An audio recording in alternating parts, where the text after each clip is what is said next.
Basement క్రెయిన్తో కాకుండా పీపుల్తో గుంతలు తీపిస్తే ఎన్ని స్టేర్స్ దానికి వెయ్యొచ్చు అండ్ పెంట్ హౌస్ ప్లాన్ చేస్తున్నాం వెయ్యొచ్చా అది ఆ బేస్మెంట్తో?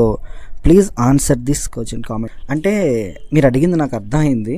బేస్మెంట్ వర్క్ అనేది మనం క్రెయిన్తో పెట్టి, అంటే జేసీబీ క్రెయిన్ ఇటువంటివి మిషనరీ యూస్ చేసి బేస్మెంట్ వర్క్ చేస్తే ఎన్ని స్టేర్స్ కట్టొచ్చు, మనుషులు గుంతలు తీస్తే ఎన్ని స్టేర్స్ కట్టొచ్చు అని అడుగుతున్నారు.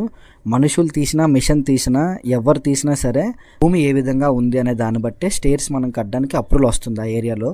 సో కొన్ని దగ్గరలో ఏంటంటే కంకర్ మట్టి వస్తుంది, అక్కడ మీరు మిషన్ పెట్టకుండా మనుషులతో 5 అడుగులు లోతు తీసినా సరే వచ్చు. అదేవిధంగా కొన్ని దగ్గరలో కంకర భూమి ఉండదన్నమాట, భూమి సాయిల్ గట్టిగా ఉండదు, బ్లాక్ సాయిల్, అది వేరే వేరే మట్టి వస్తుంది. అటువంటి దగ్గర మీరు మిషన్లు పెట్టి అంటే గుమ్ములు ఎక్కువ లోతు తీసి ఎంతో ఖర్చు పెట్టినా సరే 2 ఫ్లోర్లు 1 ఫ్లోర్కి మించి పర్మిషన్ ఇవ్వరనమాట. సో అదేంటంటే మనుషులు మిషన్ అనేది కాదు, మీ ఏరియాలో సాయిల్ ఎలా ఉందనే దాన్ని బట్టే మీరు కన్స్ట్రక్షన్ అనేది చేసుకోవాలి. అదేవిధంగా మీరు పైన పెంట్ హౌస్ కట్టొచ్చా లేదనేది, మీరు గ్రౌండ్ వర్క్ ఏ విధంగా చేయించారు, బేస్మెంట్ వర్క్ దానికి ఎటువంటి జాగ్రత్తలు తీసుకున్నారు, ఏ ఐరన్ వాడారు, పిల్లర్ సైజులు ఏంటి, పిల్లర్ డిస్టెన్స్లు ఎంత అనే దాన్ని బట్టి మీరు హ్యాపీగా పెంట్ హౌస్ అయితే వేసుకోవచ్చు. గ్రౌండ్ వర్క్ అయితే ఒకసారి చూపించండి, లేదా మీకు తెలిసిన వాళ్ళు ఎవరైనా ఉంటే చెప్పండి, మా వర్క్ ఈ విధంగా చేయించాము, ఏం చేయాలని చెప్పేసి అడుగుతారు. ఓకేనా అండి?